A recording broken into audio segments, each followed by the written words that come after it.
Bismillahirrahmanirrahim. Assalamualaikum warahmatullahi wabarakatuh. Nama saya Nur Zakia dari program Studi Pendidikan Bahasa Arab IAIN Curug. Di sini saya akan menjelaskan sedikit tentang teori dalam pembelajaran imla dan kitabah guna untuk memenuhi tugas mata kuliah imla wal kitabah yang diampu oleh Umi Renty Yasmar SPD. Baiklah, langsung saja. Di sini saya akan menjelaskan apa saja sih teori dalam pembelajaran imla itu. Sebenarnya, kemahiran menulis bahasa Arab yang sesuai dengan kaidah imla harus mulai diperkenalkan sejak usia dini, diajarkan pada tingkat dasar, menengah, serta dikuasai di tingkat atas.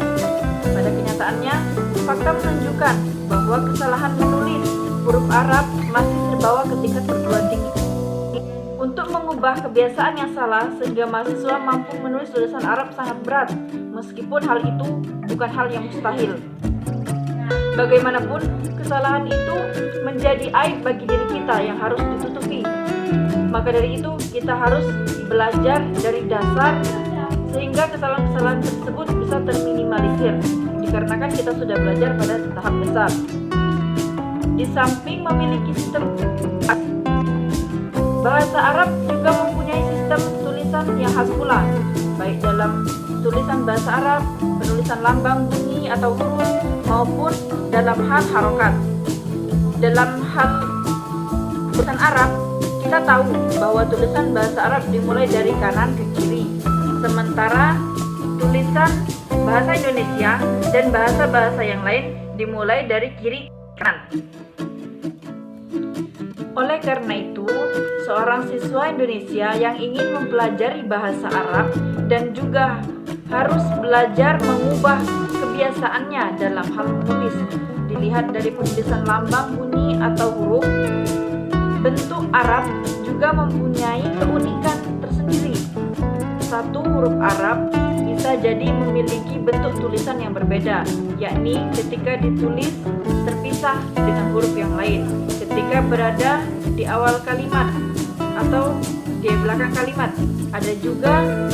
Ada juga beberapa huruf yang tidak bisa dihentikan atau disambung dengan huruf yang lainnya.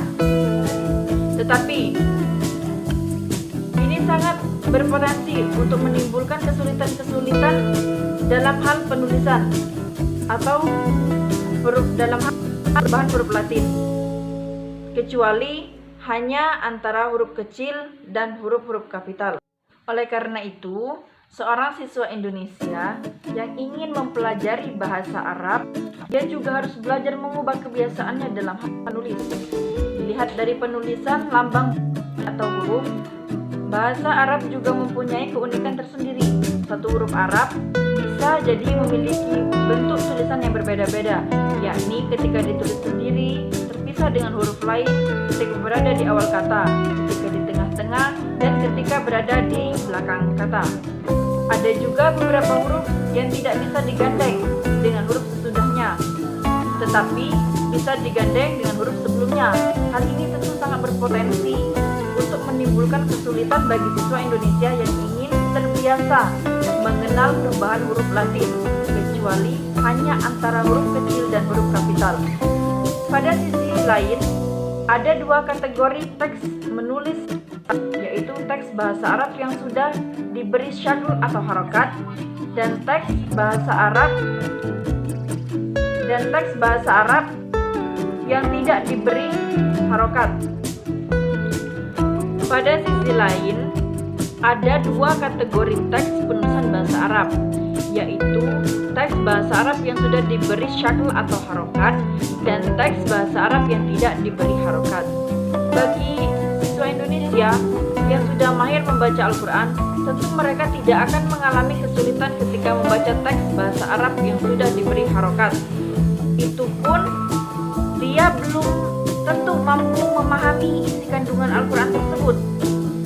Jadi, mengacu pada pemaparan yang sudah saya paparkan tadi, bahasa Arab di berbagai lembaga pendidikan mulai dari tingkat dasar hingga perguruan tinggi, ini idealnya itu memungkinkan para peserta didik menguasai empat keterampilan dalam berbahasa.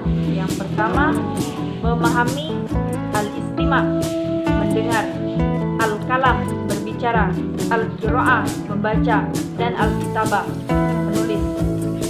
Secara fungsional dan proporsional, hal ini tidak terlepas pada penerapan metode-metode yang sesuai sehingga mendapatkan hasil yang optimal.